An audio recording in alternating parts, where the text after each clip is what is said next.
96% of the problem is external to the biller. Billers account for about 4% of complexity in revenue cycle. And even that is an unfair metric because Robert Kowalick is the founder and CEO of Revenue Cycle Solutions and Ascend Solutions, LLC, sharing healthcare insights to fix revenue cycle inefficiencies and improve practice success. But if they haven't properly considered the human workflow, they will not work and they'll be off target. That's why 85% of all AI initiatives in the world on about $8 trillion spend have completely failed. Do each of your roles that people have and the functions that they do understand how they directly contribute to the accomplishment of those objectives? And the answer is typically.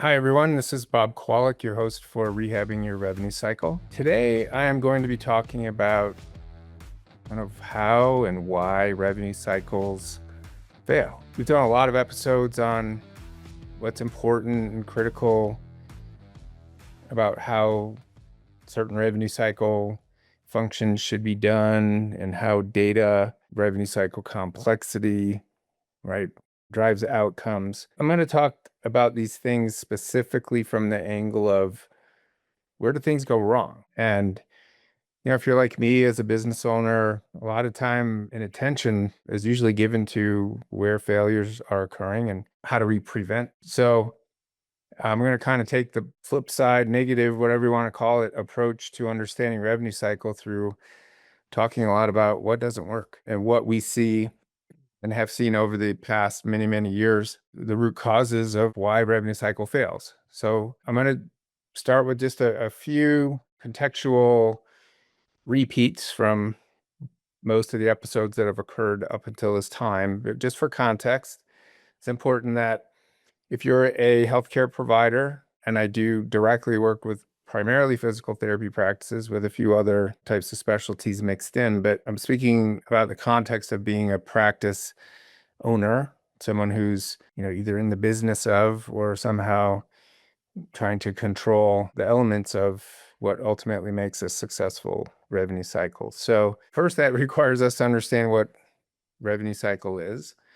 And it is everything, every task, every function, process, job, role, whatever you want to call it, that impacts if, when, or how much a healthcare business is paid for their provider's time. And so I'm going to do this just in case this happens to be your first episode that you're listening to, just to recap a few important points to make sure that you understand. And number one, what providers do for a living is convert their time into potential revenue. They don't convert time directly into cash unless you are a 100% cash-based concierge kind of healthcare business.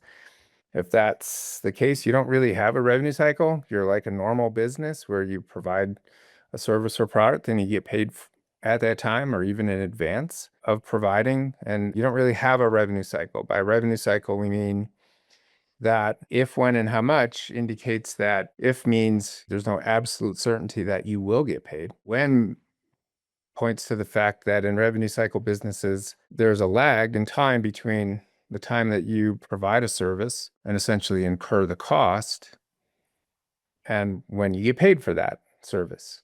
So there's a lag, the cost expenditures on the front end and the payments on the back end. And that time could vary from a few days or a couple weeks out to several months or possibly never. So if, meaning it's not certain, when, meaning the time to get paid is quite variable, and how much, meaning there isn't even a standard conversion in revenue cycle businesses of provider time into what ultimately will be paid, right? So depends on your payer, depends on lots of variables, but there's no 100% consistent. You cannot say that the next hour of my time is going to be worth X, fill in the blank, unless you're a cash business. So revenue cycle businesses that's their nature. You don't know if you're going to get paid entirely. You can kind of know what the odds are. You don't know when you're going to get paid. This could be a time variance of many times, 2, 3, 4, 5 times longer for some payers than others.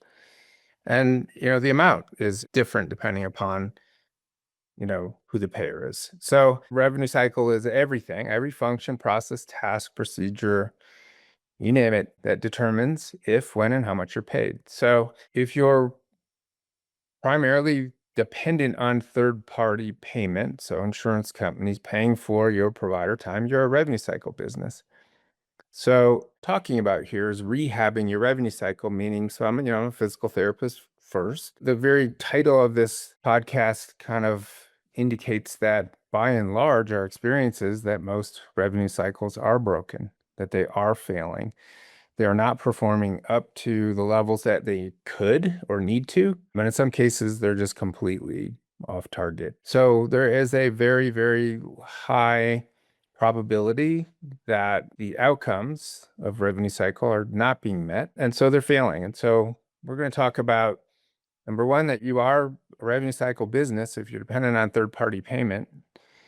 And if your procedures and functions and all those moving parts that happen every single day in your business ultimately impact if, when, or how much you're paid, then you're a revenue cycle business.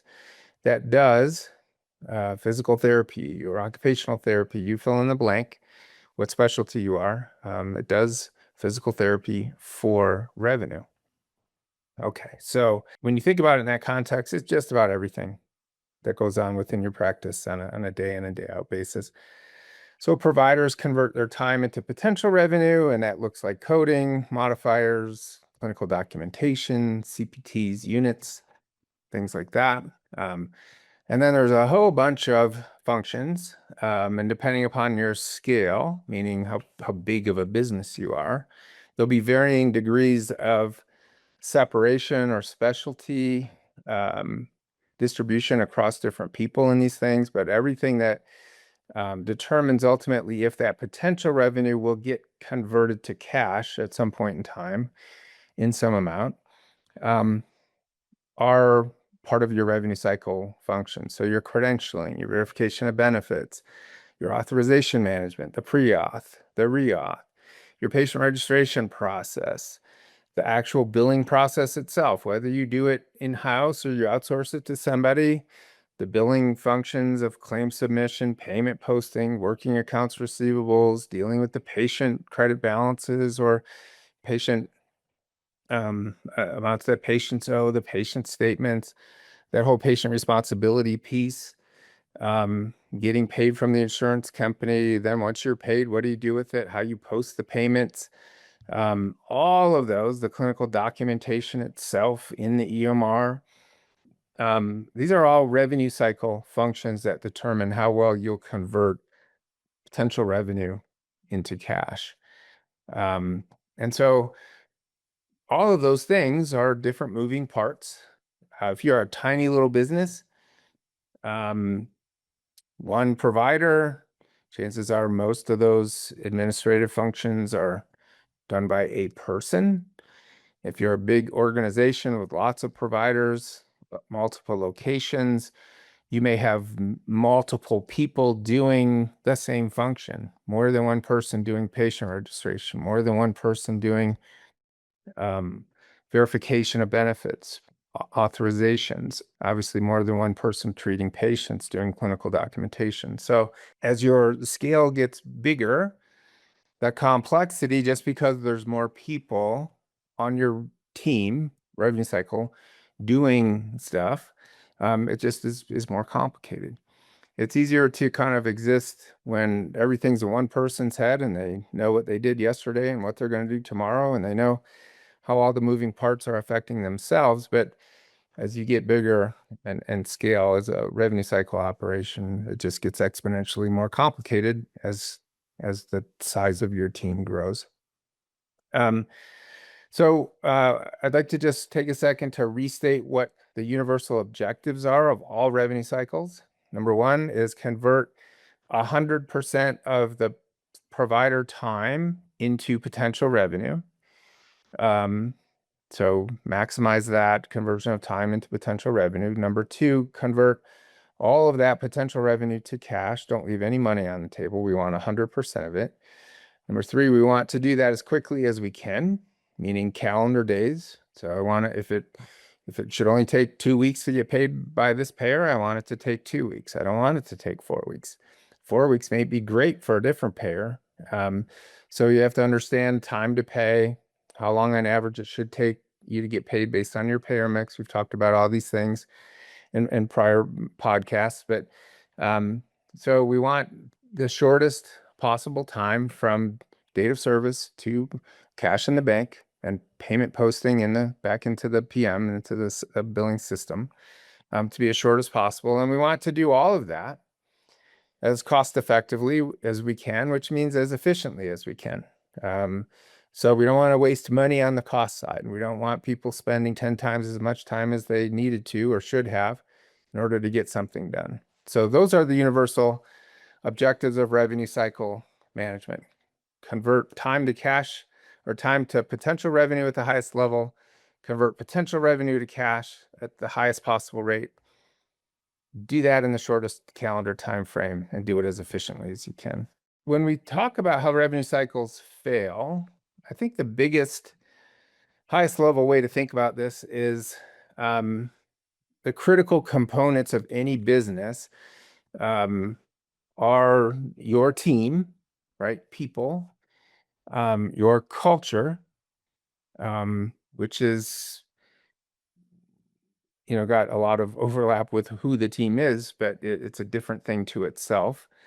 And then what kinds of systems and controls do you have that ultimately guide the team and guide the culture to the kind of nature and outcomes that you want them to have. Now, there's other parts of businesses, not really going to get into it all, today, the sales and marketing and finance and legal and all these other things. But we want to just talk about the things that are really directly related to why revenue cycles fail. So to start with, let's talk about team.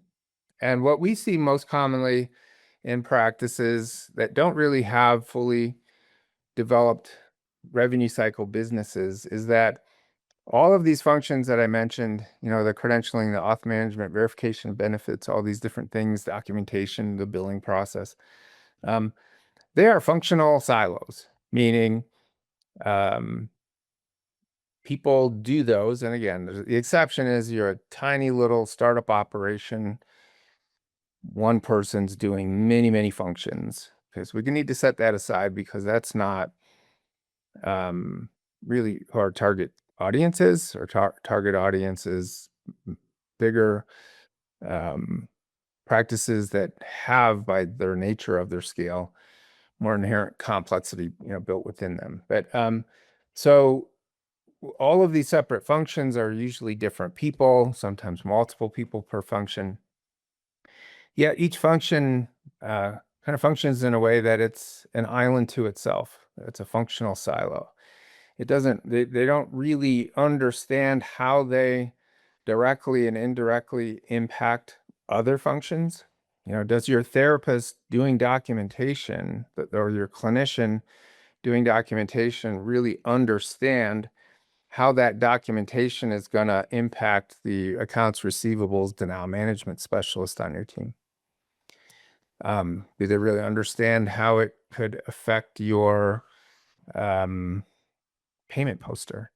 Do they really understand how their documentation could possibly affect the patient making a phone call about a statement?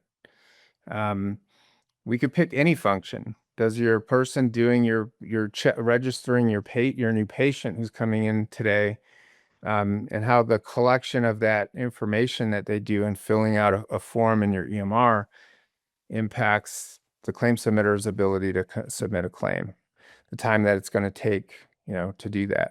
Do they understand how each data field and data point in the patient registration process is a risk for getting a denial, causing time inflation in the accounts receivables management function? I could go on, but if you could think about multiple verticals, multiple functions, all the tasks that are involved in each function, do you have an organizational, operational way of understanding how each task, each function potentially facilitates the objectives, our revenue cycle objectives, and contributes to that, as well as how they directly and indirectly affect other functions. So functional silos in revenue cycle, I would say, are the norm. And again, you may be sophisticated enough and have evolved enough and have done enough optimization to have realized that a long time ago, and you've started to connect the dots, or maybe already have connected the dots. If you have, amazing, awesome, you're way ahead of the pack. But the vast majority of practice owners I speak to, clients that we've worked with, continue to work with, inside of their own practice, have primarily functional silos. There is not a understanding of how each function affects the other function's ability to contribute to the revenue cycle objectives. And therein lies, really where a big problem is, and also a big opportunity, right? All problems are opportunities. The fact that we have clearly defined universal revenue cycle objectives, convert provider time to potential revenue, maximize the conversion of potential revenue to cash, minimize the time, calendar days it takes for that to happen, and then do all of that as efficiently as possible. Do each of your roles that people have, titles, whatever you want to call it, and the functions that they do, understand how they directly contribute to the accomplishment of those objectives or not? And the answer is typically no. There is no data set, there's no KPIs, there's no information that really connects all of these functions within a revenue cycle organization around the common objectives.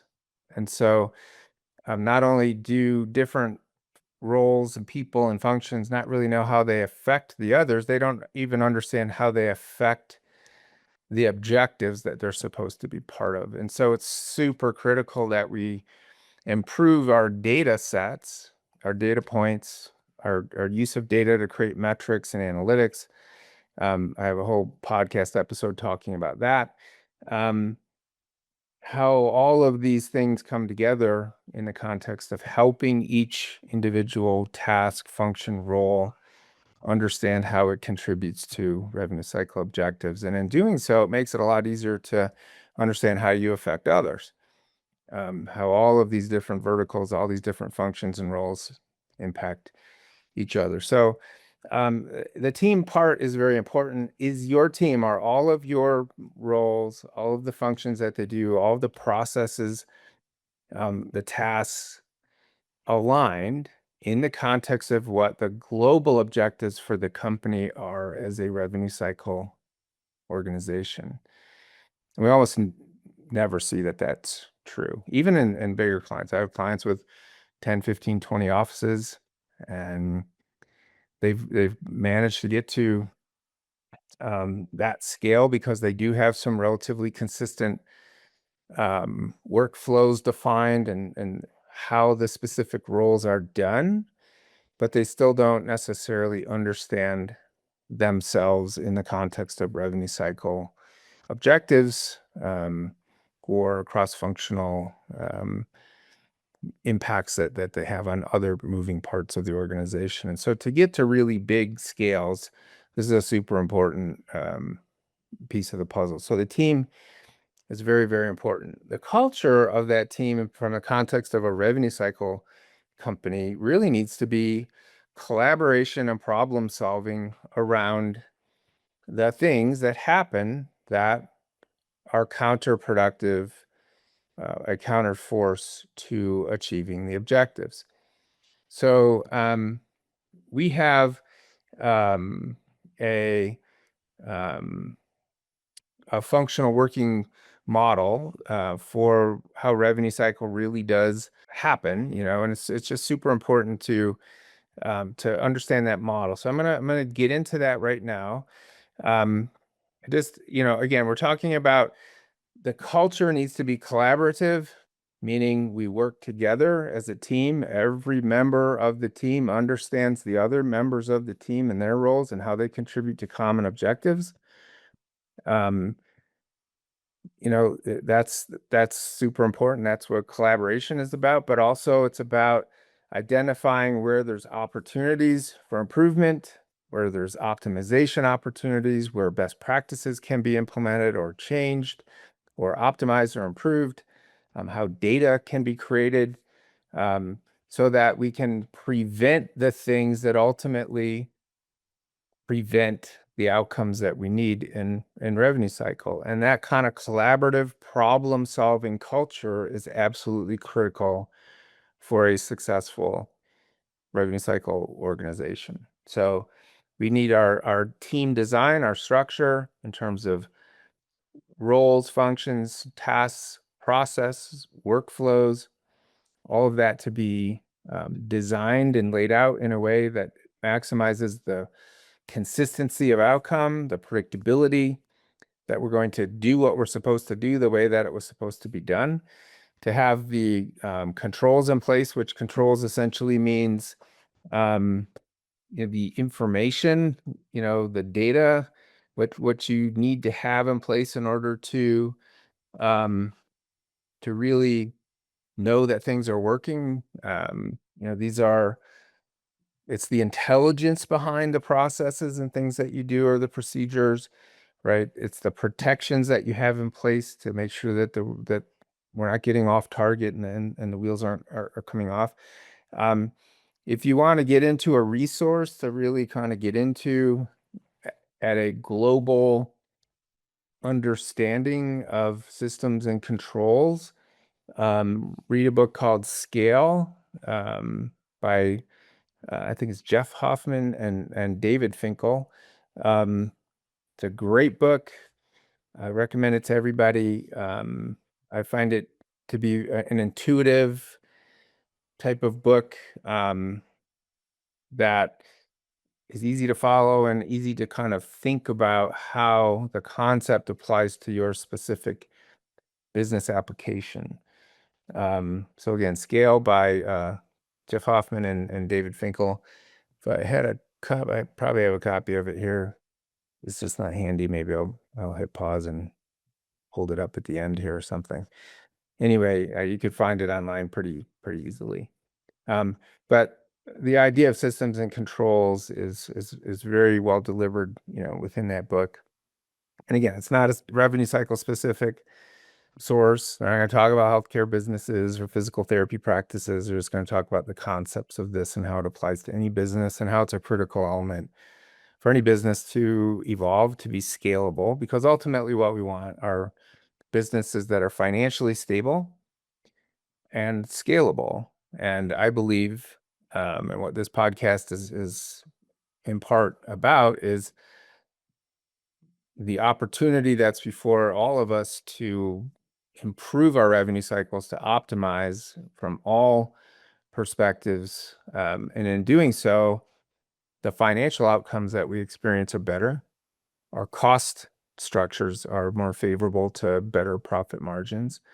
And if you have a better financial stability, you also have more scalability. So anybody who wants to grow a business, the book Scale, I highly recommend it. And a lot of the principles that I just talked about, they're not necessarily, this is not the only resource that talks about these kinds of things. You could go back to the Covey organization and the 4 disciplines of execution, books like that. Awesome book as well. Read these books and think about the business concepts that they present in the context of your specific kind of healthcare business, and start thinking through what opportunities there are to improve things. This is what we've been doing for years, and I've worked with David Finkel's group. They're called Maui Masterminds. I've read a lot of these books, and what we've created really is a way. When you talk about systems and controls, we talk about the controls piece.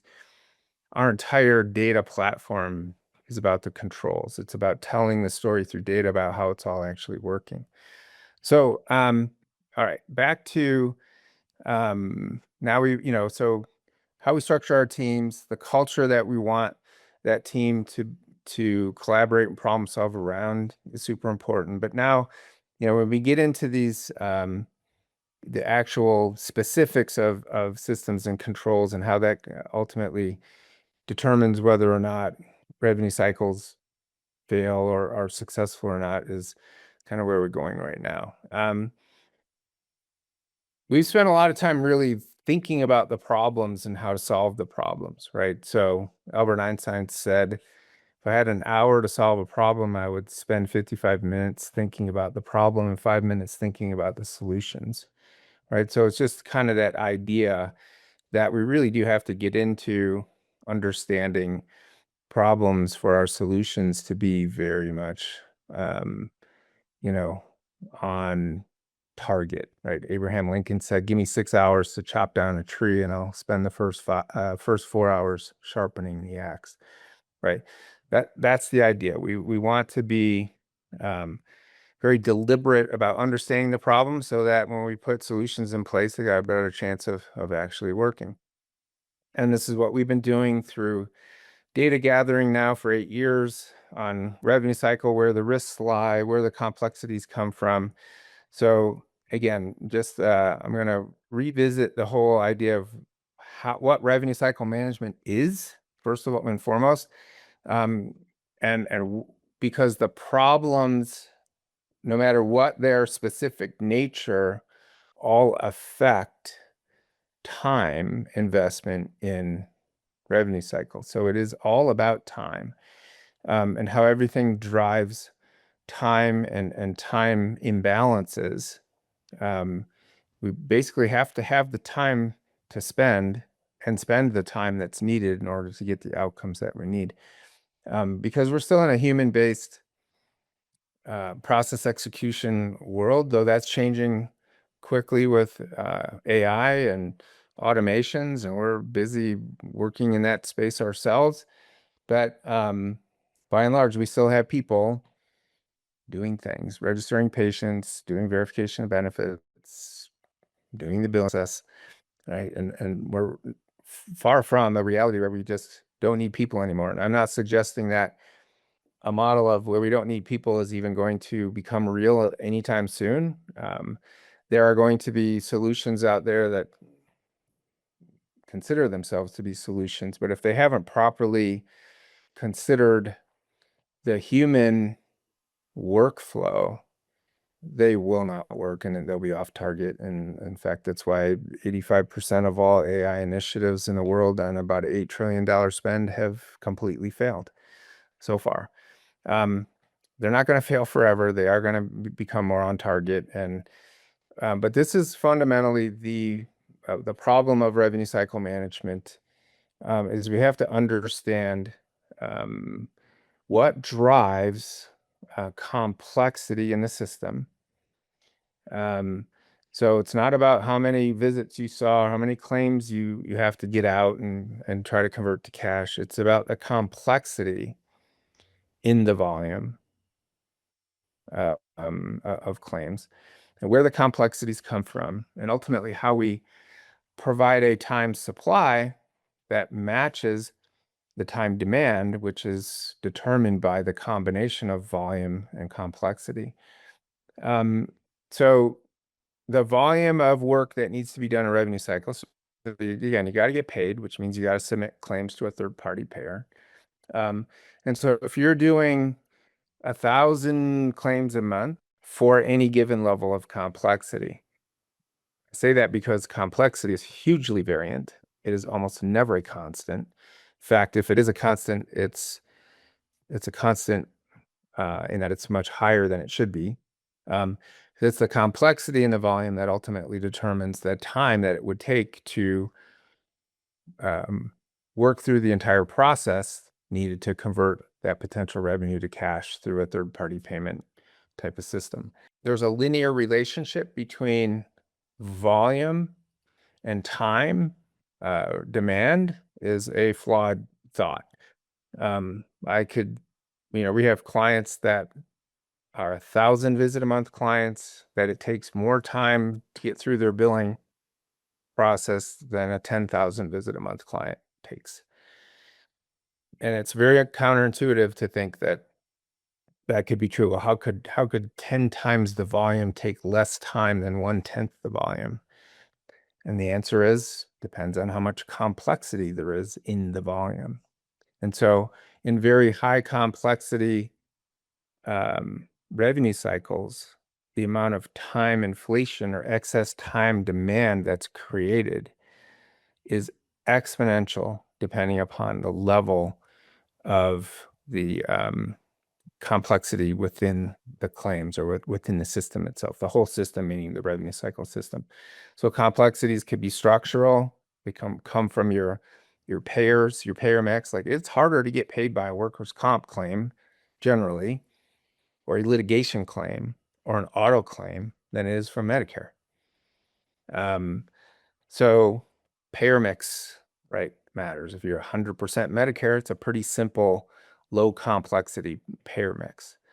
If you're 100% litigation, nobody is, or if you are, good luck. But that's a very complicated, high complexity type payer mix.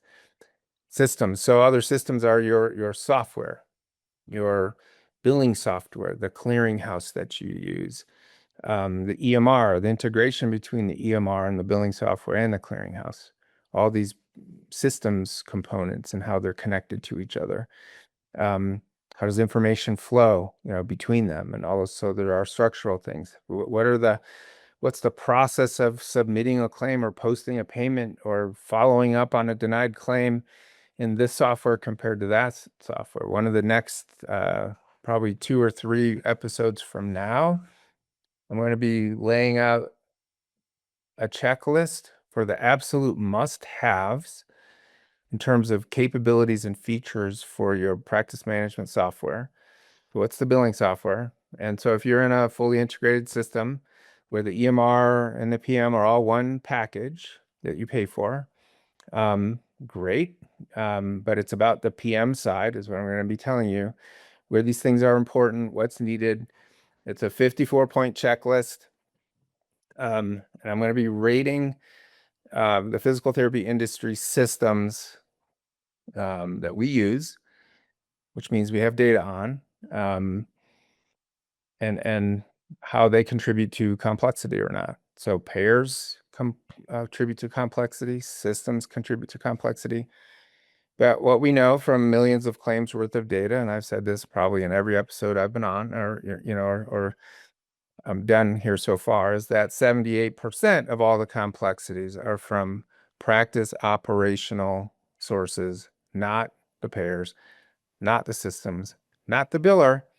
Is external to billing. 78% of the complexities come from revenue cycle functions external to billing, internal to the practice.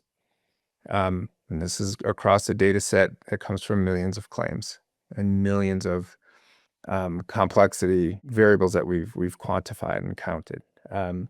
So we're talking about credentialing, we're talking about auth management, verification of benefits, patient registration, all these kinds of things. So 78% of the problem is internal to the provider organization and inside the healthcare practice, external to billing, not including the payers, not including the systems. And of that, 31 to 32% of all of that 78%, so 31 of the percent of the 78% comes from patient registration. 17.5% comes from the providers and their documentation. About 12% comes from how the systems were set up, which is a practice function, not the software itself. You have to set these things up. 8% comes from authorizations, on and on and on. So if we want to really have effective revenue cycles, we have to execute the processes, the tasks, the workflows, and all of these revenue cycle functions very well and very consistently, or we're going to have a mess. And it's that complexity that comes from many, many different places that ultimately drives the time that it takes to get billing done up. So we've grouped, I'm going to just share some data with you here about complexity and how it impacts billing time to make this point. I have 5 groups of clients. We have low complexity, which means about 4% of their claims have a complexity issue. Now, that doesn't mean it got denied. It doesn't mean the claim was broken and couldn't go out, got stuck in the software, front end edit, or got stuck in the clearinghouse. Doesn't mean any of that. I mean, it could mean that that's ultimately what happened to the claim, but we're talking about patient registration errors, data inaccuracy, missing data, process issues, execution and process, many different things that happen before the claim's even submitted, before the patient even saw a provider, could have already doomed any claim to fail and cause somebody to have to spend hours fixing something now that should have just taken seconds or minutes. So our lowest complexity group, let's say we're under 4 or 4% problem rate with the claim. Our next group is around 8%, so about double that. And then our next group is about double that in the 15 to 16% range. And our next group is double that in the 30% range. And then our last group is double that up to about 60%. So we go from 3 to 4% to 8% to 15 to 16% to 30%, 31, 32%, up to over 60%. So each time the complexity level doubles, the time demand also increases. The time demand on billing tasks. Okay.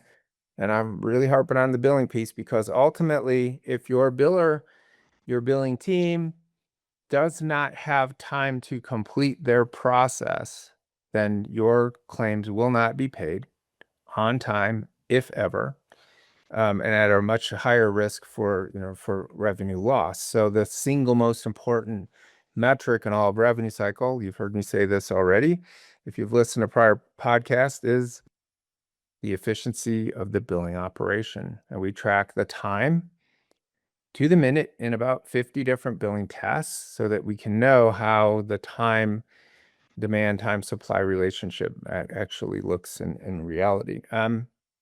So if we look at these 5 groups, each doubling its percent from 4% up to 60% affected rate in terms of complexities.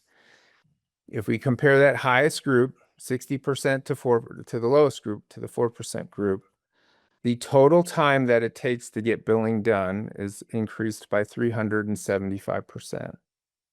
So that means if you are a low complexity, let's call it 2,000 visit a month practice, you might be able to get your billing done with 1 FTE. Maybe it's 2 FTEs. But if you're in the high complexity group, 60% group, multiply your FTE need by 3.75, and now you just significantly increase your cost of getting billing done, right? So if you were a 2 FTE operation at 4%, you are about an 8 FTE operation at 60%. And who wants to have 4 times as many people as you would otherwise need and pay for that? That is all unnecessary cost. Not only is it cost and people and complexity, but it is profit reduction. It's EBITDA reduction. If you ever think about selling your practice, for every dollar you've lost and having to pay people you shouldn't have had to pay, multiply that dollar by whatever your multiple is. If you're a typical PT practice selling, you're maybe a 5 or 6x. So every dollar of extra spend costs you $5 or $6 when you sell. If you're a 12x, 15x, bigger, more higher scale practice, you're talking every dollar costs you $12 to $15. This is real money. So if we then turn up the microscope and say, well, let's look at, well, where does this, so we have a 375% increase in total time. Where does it go? It's not in claim submission. The claim submission primary driver is the billing software itself, and we're going to have a whole episode on that, as I said, coming up around must-haves, things that drive efficiency in the in the billing process in terms of the systems. That will be out in probably 3 or 4 weeks from now. The payment posting part of billing process is also not directly correlated with the complexity levels. There is some correlation, but it's not where this 375% is coming from. Where it's all coming from almost entirely is in the accounts receivables management piece of billing. So the total AR time on a normalized basis, this is all normalized time per visit, is about 650%. So now I need 6.5 times the amount of people or time going into working AR. And if we break that down even further, it's in the denial management piece, the actual fixing broken claims, working denials, where we have a 1,500% increase in time. So what we are doing, so higher complexities directly drive the amount of denial management time that we need exponentially, which happens to also be the hardest skill set to come by in billing and the most expensive people in billing. So you are inflating your denial management cost if you're in a high complexity group over 60 by at least 1,500%. And I say at least because when we look at our outcomes in those groups, even with a 1,500% extra time spend, and hold on to that thought for a second, because that means we're in a variable time supply model. We don't dictate time, we don't ration time, we don't budget time. We attempt to spend all the time that's needed. But if you're in a high complexity, or if you are a high complexity creating practice, even in a model like ours, we will fail because we just don't have enough time to get through it all. Think of it as how many forest fires are burning. We just had a really low snow winter in the Colorado and Rocky Mountains in Western US, and probably the summer is going to be a pretty bad fire year unless we get a lot of rain this spring. So think of it as fires popping up. How many firemen, how many people do you need to send out to put fires out? Well, there's only so many people, and you just can't. If you've got fires out of control, they will. You just can't put enough time, supply enough people, resource on it in order to fix the problem. So in this high complexity group, we're still unable to keep the days in AR down at the levels that we want. So we could easily see 150% increase in the time to get paid relative to the time that it should. That's our ADO score metric, which we've talked about in prior episodes. So the impact of complexity on time demand is absolutely incredible. It's exponential. If we get above the 15% range, then this is where the wheels start to come off. The time escalation up to that 1,500% increase in denial management time starts to really happen once we get above 15. We were able to keep the outcomes pretty consistent with a minimal increase in time supply needed. But once we cross 15 and we go from 15 to 30, from 30 to 60, the curve is exponential. So we have to understand that revenue cycle is essentially a business of providing billing time supply to attempt to match billing time demand. And billing time demand is primarily driven by the amount of complexity that exists within the volume of claims, and the complexity is primarily 78% internal practice functions and workflows, external to billing. It's not the payers, it's not the softwares. So back to my original, first few minutes talking about the importance of team, of culture, having the right design of what people do and how their time gets allocated. We are working on a time demand model at the task level. So literally determining based on volume and complexity levels what the mathematically ideal time distribution is across 50 different billing tasks in order to try to make the outcome as much of a constant as possible. Outcomes are hugely variable in revenue cycle because complexity is hugely variable. And for the most part, time supply is a constant. So I want to talk about that specifically here for a little bit. Structure of how your revenue cycle operation is set up has a huge impact on your ability to be successful. So what do I mean by that? There are three kinds of time supply models in revenue cycle. First is you have an in-house billing team. Could be a biller, could be 10 billers, could be 20 billers, depends how big you are. I talked to a practice this weekend. This past weekend, I spoke at a state level APTA conference. They have 60 billers, pretty big practice. I don't know how many locations that is, but it's probably close to 100 locations. So, but if your billing team is in-house, you employ them directly.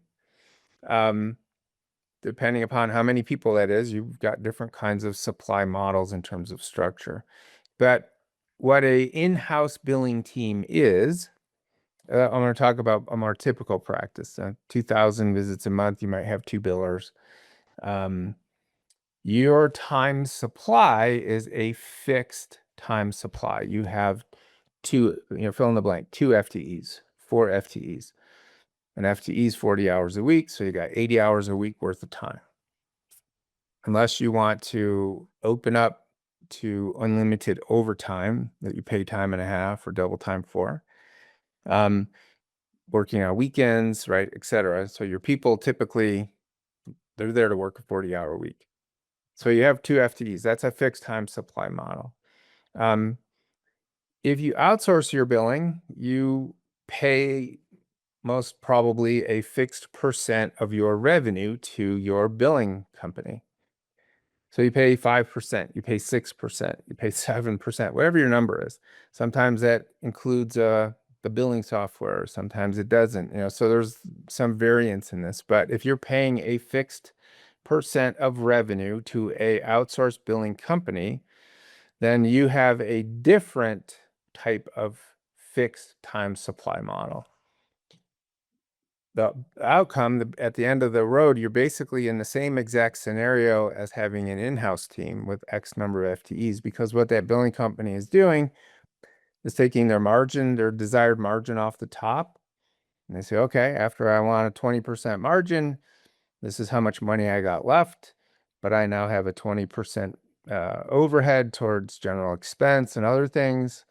So now I've got 60% of what I'm paid that I could allocate to labor, but I also pay benefits and insurance and this and that. So I now actually have about 50% of what I'm paid to allocate towards direct labor. This is my average hourly rate. And so now we get to what? How many FTEs can that 6% of revenue pay for that billing company? And now we're in the same boat. You get your FTEs that are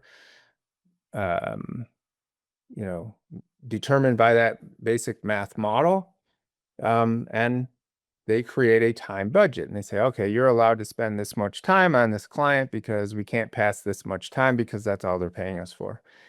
So it ends up in the same place. It ends up in a fixed time supply model. The third type of structure is a variable time supply model, which is super rare and almost doesn't exist. It's the time supply model that we have if we are the outsourced billing option. But again, I've already said it's not flawless. At super high complexity levels, even a variable time supply model will fail because there's just so many people. You can't, the cost, if we had to increase denial management time by 25x in order to keep an outcome constant, we'd probably be charging 25, 30% of revenue to do your billing. It's just not sustainable, not feasible. You'd be losing money as a practice. So ultimately, that profitability at the practice level kind of determines a lot of things, but a variable time supply model will do what we're doing, where we kind of analyze time demand and we create or engineer time supply models based on complexity and volume and try to match those things and put those in balance. So that's ultimately what what revenue cycle is about, is creating billing time demand and billing time supply balance. Revenue cycle complexity is the huge variable in the time demand side. You have to know whether or not you're in a fixed or variable time supply model, how far that variable time supply can go. If you're in a fixed time supply model, your only option is to increase time over time, add more FTEs, all of which is adding more costs. The only thing that makes any sense at all is to reduce the complexity, which means prevent the complexity.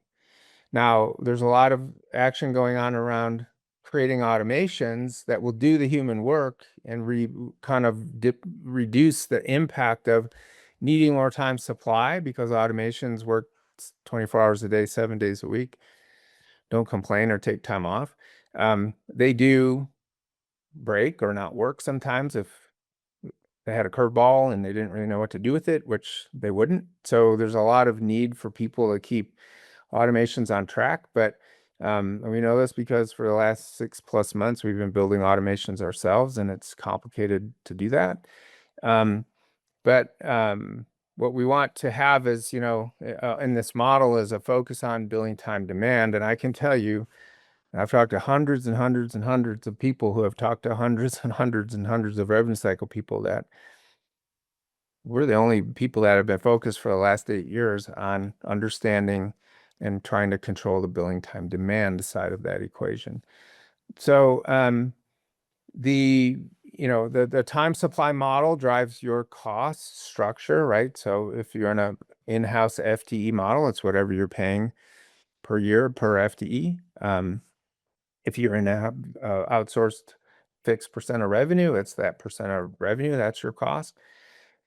In a variable time supply model, in our case, it's an outcome-based fee. So as revenue per visit goes up, the fee comes down. As the efficiency goes up, the fee comes down. The opposite's also true. If you have so much complexity that we have to increase our denial management by 15x, I have to charge you more money. So the fee is directly tied into what drives the cost up, which is inefficiency, extra time, right? So your financial structures are different, and how they affect, right, the objectives, right? So first objective, I want to skip the convert potential revenue or provider time to potential revenue. I'm going to go to collect all the potential revenues, that's on the table to collect. So convert 100% of your potential revenue. If you're in a small billing operation, one biller, maybe two billers, you are most likely in what I call a linear process billing structure. Okay, so let's use one FTE. I have one biller, just to make the point. One biller is a linear process biller, a linear process workflow that starts with claim submission, which every day they will get through getting the claims out, because you can never get paid for a claim that's not submitted. Totally logical. So workflow number one for a linear process biller is get the claims submitted. Workflow number two is post the payments that came in. ERAs, paper payments, front desk collections, all that's got to get posted in the billing software so that so you have an accurate balance and open claim status, knowing what's open and what's not in your billing software, so you have an accurate understanding of what your open claims and your accounts receivables look like. Number three, workflow number three is they'll deal with, after posting, transferring to the patient balances, a credit balance, patient responsibility, generating the statements, getting those out, dealing with the patient phone calls and all of that stuff around the patient responsibility piece. And that's the third workflow. The fourth workflows, they're going to have time to do month ends every month. So the first few days after the current month are spent capturing and closing the prior month. And that absolutely has to be done. And so now we've had 4 workflows that are priorities And what's last? I'm gonna work my AR now. And so AR is at the end of the road, at the end of the line. It gets the leftover time. And then if there are complexities that inflated claim submission time, payment posting time, if there's a lot more patient balances and phone calls and statements than should be, which should be close to zero. If the software you're in doesn't really do a good job with data and makes it more complicated for you to close your months and all that kind of stuff, then the amount of time that you're going to have left for the AR is minimal, if any. And so it's very normal for a linear process biller to go, well, I got this much time. I only have a couple hours now to work on my AR, so I'm going to go work the easiest stuff. When in fact, it's the more complex, more time-consuming things that ultimately need the time, right? So they go to the quick fix first, and then they hold the complicated things to a later point in time, which may or may not ever happen. And this is why your AR gets inflated. So your revenue cycle will fail in a fixed supply FTE model if the linear process, or even if you have multiple billers, if the AR time spend does not match the AR time demand need. Now, if you go to many billers, 3, 4, 5, 10, right now you can start to go away from linear process billing. I would never, ever structure a multiple billing department by client and essentially have 10 linear process billers. I would split the structure by function. I have claim submitters, I have payment posters, I have maybe 1 or 2 or 3 different kinds of AR workers. I have patient responsibility people that do the month end. So that becomes more of a parallel process structure. The advantage to parallel process is my billing AR time supply is busy working AR regardless of whether the payment's been posted. Now they're going to complain that, hey, I'm finding a bunch of paid and unposted claims, wasting my time doing AR, but they're still working the AR, right? Then you have to make sure that the payment posters are caught up and that you've got the right allocation of time there, right? The AR people aren't waiting for the claim to be submitted. They're not waiting for the patient statement to go out. They're working the AR. The claim submission isn't waiting for AR to get finished, right? And vice versa. So anyway, parallel process is a much better way to go. Depending upon the complexity level, the volume point at which you could go from linear process to parallel process billing is very variable. But if I want to just put a stake in the ground at what I think the average is, if you're a PT practice, you're probably looking at a minimum of 3,000 visits a month to be able to support a parallel process in-house billing operation. I would never outsource to somebody on a fixed percent of revenue basis who just gives you a parallel process biller, or I'm sorry, a linear process biller. That's nuts. You know, that's at least a risk that you should go away from. If something happens to that person, you know, this is the problem with very small practices doing their own billing. Something happens to your biller, that's a big problem if that's you're 100% dependent on that person. So again, I'm not trying to talk you into outsourcing. I'm just trying to make sure you understand the cause and effect relationship between the structure that you're in and its impact on billing time demand, billing time supply balance, which is ultimately what's needed to get consistent outcomes. So in all cases, if time supply is not adequate for the time demand, then the outcomes suffer, right? You don't collect the AR. It sits there, it builds up. And I can tell you, we're doing a lot of math on how much extra time. So once you get into an excess AR condition, and in my world, again, listen to past podcasts, the ADO score, I would say, is over 115%. The amount of time that it takes to bring it back down to 100% range between 95 and 105%, which is our target, starts to become exponentially greater as well. So Billing time demand and time supply being in balance will maintain your current level of outcome. But if your current level of outcome is not great and your time to get paid is longer than it should be, which is based on your payer mix. So average days outstanding is your calculation divided by your target average days outstanding, which is determined by your payer mix, which is a visit volume distribution of that score. So if I'm taking 60 days to get paid and my payer mix, when I do the math on target ADO, is a 30-day, I'm at a 200% ADO score. If I'm at 45 days ADO and I'm at a 30-day target ADO, I'm at 150% ADO score. If I'm at a 30-day ADO and I'm at a 30-day target, I'm at a 100%. That's what we want. It's taking as long as it should. So as we go above 100% and start going up, just like our time supply curve gets exponential, the amount of extra time we need now, extra time supply beyond the time demand to bring the ADO down. And so we're already at a 15x increase based on high complexities. We may have to go to 20, 25, even 30x increase in time in accounts receivable to now management time in order to bring the backlog of AR back down. And back to a quick comment on culture. There's nothing worse than a practice owner mentality who just thinks the biller is the problem. I'm not a biller. I'm a former practice owner. I'm a PT. I'm a science brain person. I'm a math brain person.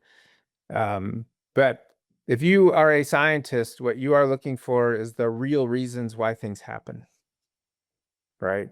And there's so much out there of mentality that they don't even understand their own business. They don't know they're in a revenue cycle business. They don't know how all this works. They don't know what breaks revenue cycles. Yet the most common finger pointing that exists in today's healthcare environment, I'm not just talking about PT, I'm talking about anywhere, is blame the biller. Number one, if ARs are backlogged and ADO scores are high, ADO is high, outcomes are not great, cash flows are delayed. If you say, well, where's my problem? The number one finger point is going to be at the biller. The number two is going to be at the payer. And it's almost like everyone just has two fingers. It's either the biller or the payer. And you're wrong 96% of the time. 96% of the problem is external to the biller. Billers account for about 4% of complexity in revenue cycle. And even that is an unfair metric because imagine any complicated task or any task that should be simple being really extra complex, the error rates go up. As complexity goes up, human errors go up. So the structure we're in matters a lot. It's all about creating this balance between time supply and time demand. And this is, what your systems and controls need to be about. You have to have every workflow, every task that every person does in the revenue cycle defined, written out, documented, mapped out, understood, metrics attached to it. And thinking that, if the person doing that today won the lottery tomorrow, they cashed in $100 million in Powerball, probably not going to come back to work. And what are you going to do? You're going to start from scratch because the knowledge base about that workflow resided in somebody's head versus it's fully documented. It's part of business intelligence, that the data that defines the conditions and understands the success or not success of what a workflow is supposed to do, just went out the door with the person. And that's what you can't have that kind of scenario if you want any kind of financial stability or scalability. And so The data, and this is where, this is what we've been doing now for years, is trying to figure out what's the data that defines the complexity in the volume so that we can understand time demand, so that we can have a chance of creating a time supply that matches that time demand, but it's not just overall hours, it's specific time, it's task level time and distribution of those things that ultimately determines how on target we are with providing the kind of time, that's really needed. And that's what everyone in a revenue cycle organization needs to be collaborating around. How do I affect the whole? How do I affect the other team members that are trying to affect the whole? How do I understand my role in the context of what revenue cycle objectives are? What metrics and KPIs are in place for me to understand how how successful I am, in my role, and connecting, just breaking down these functional silos and creating a unified revenue cycle team that has a common culture of collaboration. They care about how they affect each other. They have a culture of problem solving, which means I have to be on the right problem, which means I have to have data, which tells me what the problem is, and that they're objective. It's in some cases it's bad news, but you know what? The only way to get better is to take the news, take the data, hold the mirror up, say this is the way it is, and try to change it. But how do you know that the new efforts that you're making actually worked? Well, if it's the right data, it will tell you change over time. And that's what you need. And so what connects functional silos and breaks them down, what creates collaboration, which aligns culture, is the right data for a revenue cycle operation. That's what we are providing. You can't have, we just need more and more practices feeding this data machine, because nationally we want to understand where complexities come from. What's normal? Is there anybody that can answer the question, well, what's a normal error rate in patient registration? What percentage of the time am I collecting the wrong primary insurance? What's the normal error rate for exceeding authorized visits or units or dollars or whatever the limiting factor is? We have this data on our client base, which is 30 states of PT practices. But, the more data we have, there's organizations out there, the mothership of APTA talks about, they've been talking for years about administrative burden. Their experts talk now for years. Administrative burden essentially equals payer complexity. It's 14% of the problem. Administrative burden is self-inflicted, 78% self-inflicted, 14% payers, 4% systems, 4% billing errors. Let's get to the right solution, right? We have to, and it's about complexity. There's a guy named Alan Perlis. He said, "Fools ignore complexity. Pragmatists suffer through it. Some can avoid it, but geniuses remove it." I'm not trying to call myself a genius by any means, but this is what we have to be doing, is removing complexities. So, our attack is two-pronged. We're looking at all the ways we can reduce complexity. There's lots of opportunity to continue to get better for that, but we have to have a willing, collaborative, problem-solving partner on the practice side to do that with. That's who we want to work with. We really want to reduce these, complexities as much as we possibly. We have to start doing things differently, right? We just have to look at, better ways to do things. Thomas Edison said there's a way to do it better. Find it. I think we've found a lot of ways to do things better. Peter Drucker said, nothing is less productive than to make more efficient what should not be done at all. There's so much about what goes on in a revenue cycle, this should never even be needed to happen. So in today's world, we just have to get really good at fixing the real problems. So we want to reduce the complexities, and that provides benefits across the board, not only in terms of billing efficiency, saving FTEs, saving costs, but it allows us to really define workflows and standardized processes and really mapping out and explaining what humans do in a much more simplified and direct, fewer steps types of process, which then becomes way easier for automation to come into the picture. 2 to 3 years from now, everybody that's listening to this will be working in a primarily automation-based delivery system for all of these healthcare administrative functions, all of these revenue cycle functions. The question is, will they be on target in delivering the right solutions based on complete understanding of where the problems really lie? And this is what we're trying to do in terms of driving evolutions of automations, and we're going to be talking a lot more about that as time goes by here, but we really have to understand the cause of a problem. Without understanding causes of problems, it's really impossible to solve it correctly. So just wrapping this up, revenue cycles fail because the team isn't really a team around revenue cycle objectives. The collaboration isn't there. The culture is not there around problem solving and prevention of complexity. And the systems, the controls, the structures are not really in place to understand and define where the problems really come from, which is revenue cycle complexity and how we reduce that. Have a two-pronged attack. We need to be focused on preventing and reducing complexities while we're looking at matching time supply as effectively as we can for where the demands are today. So you always have a present reality, and most revenue cycle realities are excessive complexity environments that make it very hard for whatever time supply is being spent to be as effective as it can be. And you are 100% off target if you think your problem is your payer or your biller. It's all of the things external to billing, internal to the practice that feed the complexity machine.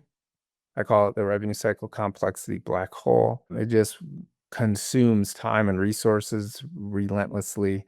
And we got to stop feeding it, reduce it in size and impact so that we can have much more effective, much more efficient revenue cycles. Anyway, thanks for spending time with me today. We've got some interesting episodes coming up, as I mentioned, about systems contribution, must-haves for systems. We're looking at some more AI discussions about where all of that's going. I've got some new guests coming up soon that will be very, very deep into AI space and quantum computing and what's happening there. A lot of interesting stuff coming on the horizon here, and hope you found this helpful and interesting, and we will be back. Thank you.